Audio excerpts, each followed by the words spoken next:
M'dzina la Atate ndi la Mwana ndi la Mzimu Woyera. Ambuye akhale nanu. Abale anga okondeka, ndikulandireni lero pa 4 March chaka cha 2026.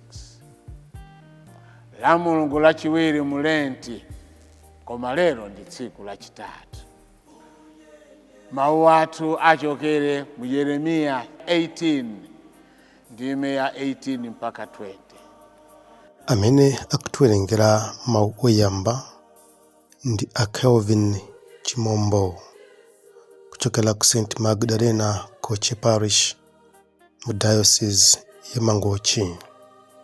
Ndipo uthenga wathu uchokera ku Mateyu 20 ndime ya 17 mpaka 28. Amene akutiwerengera mawu amthenga oyera komanso kutigawira mawu ndi Reverend Father David Bello kuchokera ku St. Paul's Mwanza Catholic Parish mu Archdiocese ya Blantyre. Mawu ambuku la neneri Yeremiya. Anthu ena ku Yuda ndi nzika zina za ku Yerusalemu adati, tiyeni tsono tipange zoti timuchite Yeremiya. Ansembe otisogolera tidzakhala nawobe. Tidzakhala nawo ndithu anzeru otilangiza, ndiponso aneneri otilalikira mawu a Mulungu. Tiyeni tipeze zifukwa zomuyimbira mlandu, ndipo mawu ake tisawasamale konse. Apo ndidapemphera kwa Mulungu kuti, inu chauta, mundimvere. Mumve zimene adani anga kunena za ine. Kodi choyipa chingakhale dipo la chinthu chabwino? Komabe andikumbira zenje. Kumbukirani kuti paja ndidabwera kwa inu kudzawapempherera kuti muleke kuwakwiyira. Mawu a Ambuye. Tithokoze Mulungu. Ambuye akhale nanu. Mthenga wabwino monga adalembera Mateyu woyera. Pamene Yesu ankapita ku Yerusalemu, adawatengera pambali ophunzira ake 12 aja. Panjira adawauza kuti, tiritu pa ulendo wopita ku Yerusalemu. Kumeneko Mwana wa Munthu akaperekedwa kwa akulu ansembe ndi aphunzitsi amalamulo. Iwo akamuweruza ndi kugamula kuti aphedwe. Ndipo akampereka kwa anthu akunja. Amenewo akanchita chipongwe, akankwapula kumpachika pa mtanda. Koma mkucha wake iye azauka kwa akufa.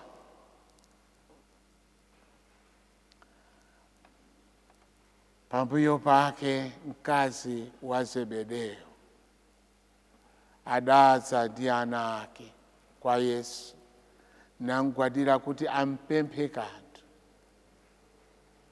Yesu adamufunsa kuti, amayi, kodi muli ndi mawu?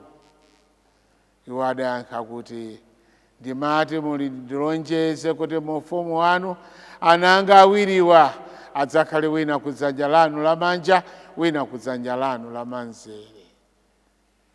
Koma Yesu adayankha kuti, simukudziwa zimene mukupempha. Koma inu, kodi inu mungathe kumanawo chikho cha masautso chimene ndikuzamwera ine? Iwo aja anayankha kuti inde tingathe. Apo Yesu adati chabwino, mudzamwa nawo chikho changacho, koma ineyo si udindo wanga kusankha munthu kuti akhale kudzanja langa lamanja kapena kudzanja lamanzere. Atate ndiwo amene adzapereke malo amenewa kwa amene Atatewo adawakonzera. Pamene khumi ena aja adamva zimenezi, adapsera mtima abale awiri aja. Koma Yesu adawayitana ophunzira akewo nawawuza kuti, mukudziwa kuti olamulira amadyerera anthu awo masuku pamutu. Akuluakulu awonso amaonetsadi mphamvu zawo pa anthu awo. Koma pakati pa inu zisamatero ayi. Aliyense ofuna kukhala mkulu pakati panu akhale mtumiki wanu, ndipo aliyense ofuna kukhala mtsogoleri pakati panu akhale kapolo wanu. Chitani monga mmene adachitira Mwana wa Munthu. Adabwera osati kuti yena adzamtumikire ayi, koma kuti iyeyo adzatumikire anthu ndi kupereka moyo wake kuti aumbole anthu ochuluka. Mthenga wa Ambuye. Abale okondeka, mawu athu alero ndi mawu amene tikawalingalira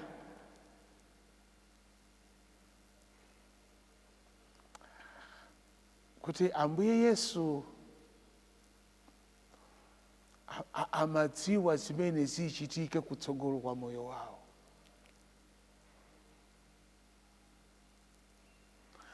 Ambuye Yesu amaona zinthuzo zikuchitika, ndipo anafuna kuwalimbisa mtima ophunzira aja kuti akakakumana nazo asakadabwe, koma ndikukayika ngati adamvetsa. Fuka pali zina anthu akamanena mumazitenga ngati kuti nzamasewero. Akunena mwachindunji zonse zimene zikachitike, ndipo nthawi zina ndikamawerenga mawuwa ndimazifunsa kuti kodi Ambuye amayankhula ndi amamva bwanji? Uthenga ukamatuluka mwa iwo zimene amafuna kunenazo ndipo akuzinena, amayankhula bwanji? Kuti ulendo uno tikupita, ndipo kumene tikupita ulendo umenewu ndi wotsiriza. Ophunzira akumva, koma ndikuganiza kuti samamvetsa. Akunena chimodzi. Akanditenga, akandikwapula, akandipereka m'manja mwa anthu.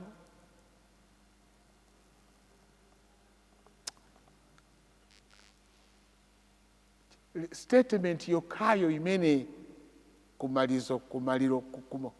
kumalechere ichi kwake akandi keno akuti ndizauka kwa akufa patapita masiku 3. Kwina konse kuja mawu amanena, koma pozafika kuti pali chinthu china chimene iye chimene anabwerera ndi chimene akuchinenapo. Sizinazo izo ndiye modzera. Imfa yake ya Yesu iyenera kudzera umu. Koma cheni chake chinali kuti wabwera kudzakhonjetsa imfa ndi kupereka moyo kwa aliyense, kutitenga tonse kukhala makandidates aku paradise. Chocho kukanidwa, kutengedwa kupita kuzengedwa milandu, kuchitisidwa manyazi, kukwapulidwa, kumenyedwa, iyi ndiye process imene inayenera kuti idutsidwe kuti cholinga chenicheni chimene anabwerera chiperekedwe. Ndipo patapita masiku 3 ndizatuluka. Ndiye tizitenge ife ndikuzitenga ngati m'malo mwa ophunzira aja, kuti amaona mwa Ambuye Yesu chilichonse chothekera, chilichonse chabwino chilipo. Koma lero akutha kuona kuti mmene akuneneramu ndiye kuti sakhala nafe nthawi yayitali. Nanga akazachoka kodi akati azaukanso tizayenda kapena akazauka tizamba tikuyenda nayenso kawiri, ndiye kuti azangozimirira pakanthawi yochepa. Sanamvetse. Uthenga wabwino wa lero ukupitirira tsopano ndikunena za mayi wina amene akupemphanso kuti mmene ndaonera inuyo taonani ana angawa ndikufuna nawonso kumene mukupitako akakhale wina uku akakhale wina uku. Ambuye Yesu sanazungulire akumuwuziratu pompo mayi mupempha zenizeni nzosatheka. Mmene ndikudutsa ine simukhala mochepa. Koma Mateyo akufuna kutipasa chithunzithunzi kuti ngakhale wena sanamvetse mawu amene iye amanena. Ndanavomera ife timwera chikho chimenecho tili okonzera kuchimwera. Chabwino muzamwera. Ndipo sana okani muzamwera, koma si udindo wanga kukakupasani malo awa. Timamvanso kuti nkhani imene idabweretsa pungwe pakati pa ophunzira Ambuye Yesu. Kunali ngati kuti mayi uyu wabwera kufuna kudzalanda maudindo. Paliponse pali maudindo anthu amakanganirana. Ndipo ndikangapo kamene tamva kuti ophunzira amafunsana kuti pano wamkulu ndi ndani. Ndi Ambuye Yesu akuwamasulira. Mukufuna kukhala mtsogoleri? Musakhale mtsogoleri amene akufuna kuziunjikira zinthu. Taonapo ife anthu amene timadziwa eti abale athu tayenda nawo, tagwira nawo ntchito. Nthawi yochepa nkupezeka kuti munthu chuma chonsechi Mulungu akamagawa zinthu amagawa kulikonse kuwapatsa. Palibe tsiku limene analimana zinthu. Zimatengera anthu ene akewa kuyiwala kusiya kuchita zimene ayenera kuchita kuti agwiritse ntchito zinthuzo, kapena kukhala nazo ndi kudzigwiritsa ntchito mosayenera kuti ziwapweteke iwo weni. Lero Ambuye Yesu akupitiriza kunena kuti mukapatsidwa udindo si cholinga chanu. Aneneranso kuti ambiri akakhala ndi maudindo amafuna kudyerera. Mawu ngati awa tawamva akunenedwa kawiri katatu kanayi. Yakwana nthawi yathu nafe tidyerere. Kaya ndi amayi tiyeni nthawi yathu ndi imeneyi. Mwapatsidwa udindo kuti mudyerere? Mwapatsidwa udindo kuti mutumikire kuti enanso adyerere. Kokako kuti muli pampando pamene pa inu ndi odyerera kale. Inu chokudya muli nacho 1 mpaka na pa 30. Simungadandaule boma lizikudyetsani. Za inu zidakonzedwa kale. Koma pali ena amene samaganiziridwa, amene unawonso mwalole kuti adyerere. Kuti Ambuye Yesu adabwera kudzatumikira. Mawawa ndikanakonda kuti lero mpaka lero ambiri mwa ife kalero timakamba za utumiki. Kuti anthu amalowa utumiki kaona amishonari aja kuchoka kwawo kubwera kuno ndikomavutika kuyenda m'misi. Tipite kulikonse kumene wana katsegula kandi mission kandi parish. Mukapeza kuti sikunali kutaona. Amayika malo iwo ndikomavutika, koma kumapeto kwake malo amenewa amasanduka malo abwino. Amene anthu angati kuyika masitolo wawo ndikumachita mabizinesi, kubwera kuzatumikira watu, kupita ndikumakamanga anthu mabandeji. Tikawerenga mbiri ya mamofolo kubwera kumene kuti zimene amachita kufika mmudzi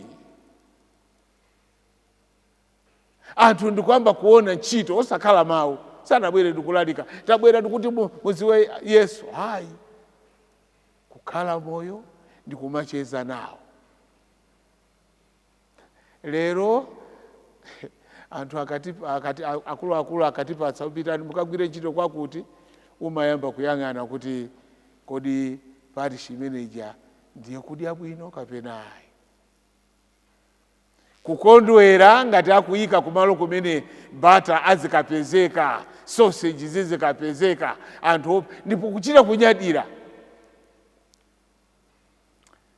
Ambuye Yesu akunena kuti ayi tabwera kuzatumikira watu, ndipo anthu amene amafuna kuti tiatumikire samapezeka ali kutauniko. Mupite kumalo kumene kuli anthu osaukisisa. Mukafuna kuziwa kuti kodi limbiri bwanji, mupite mukafike mkati mwa bangwemo, mupite mukafike kuchiromoni, mufike mukaone nyumba zimene anthu amatuluka. Kuti mwina akatuluka menemo hayi maoneka ufanana, kwa mukaone pamene amagona iwo.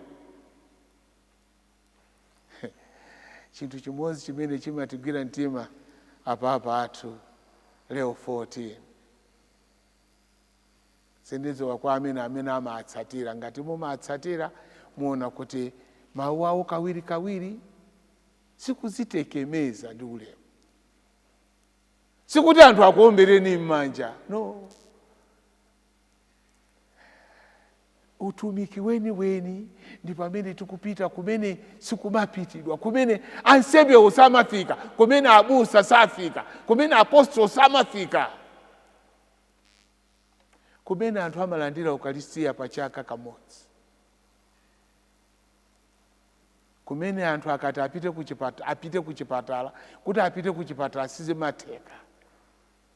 Andiyete lero timafuna tiyende ndi galimoto yathu, khadi njinga ya moto yathu tikayimike pafupi ndi msewu, ndi ukapempheresa anthu kulikonse kumene kuli matope. Sindingabwere kumeneku, lero kwagwa mvula sindibwera. Muzibwera kokakhala dzuwa lokaloka, andinu simungayende.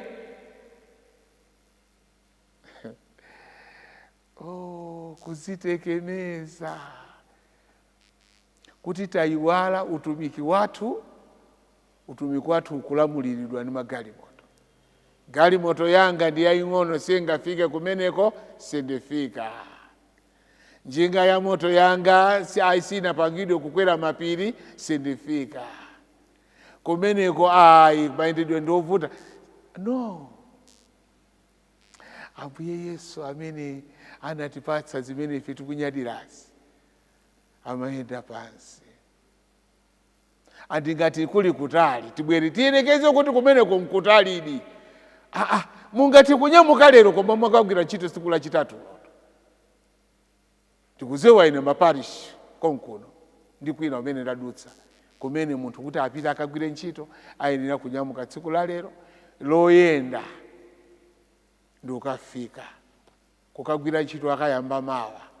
Akamaliza ntchitoyo ndikunenanso kuti sokuti tinyamuke tizibwerera. Woti ukamapita uli ndi dodo m'manja. Lero tikusankha kupita kumalo kumene kuli kosavuta kuyenda. Nkumafika podzimva kuti galimoto yanga sinyamula wanthu, angandidetsere. Ukupita iwe ukapanga misa komweko, anthu ukukumana nawo akupita komweko kumisa bino ukapanga iwe, ndiye iwe ukupita kumeneko ndikundusa usantenga.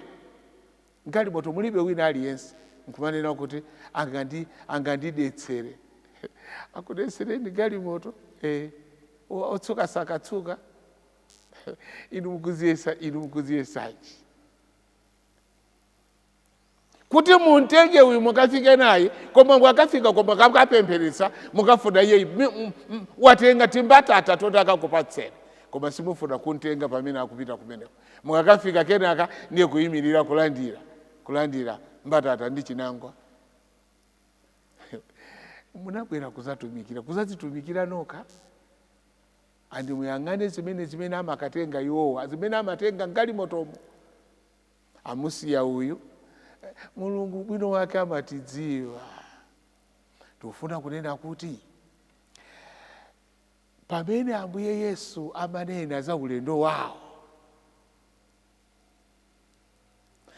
inali nkhani yovuta kuimvetsa. Koma ulendo wawo cholinga chake chinali chimene chikuti apulumutse ife. Choncho sanaope kunena. Mayi awo afika ndi uthenga wawo, kuteka amaona pamwamba chabe, komabe amapempha choyenera kukhala ndi cholinga. Anali ndi cholinga cha anawo chabwino. Ndikufuna ana angawa akakhale nanu kumene uthenga umene mukulankhula inu ndi ana angawa. Abale ndi alongo, munthu uli ndi ana uziafunira ana akuwo kuti apite kumene umakhulupirira kuti kuli moyo wabwino. Zina la Atate ndi la Mwana ndi la Mzimu.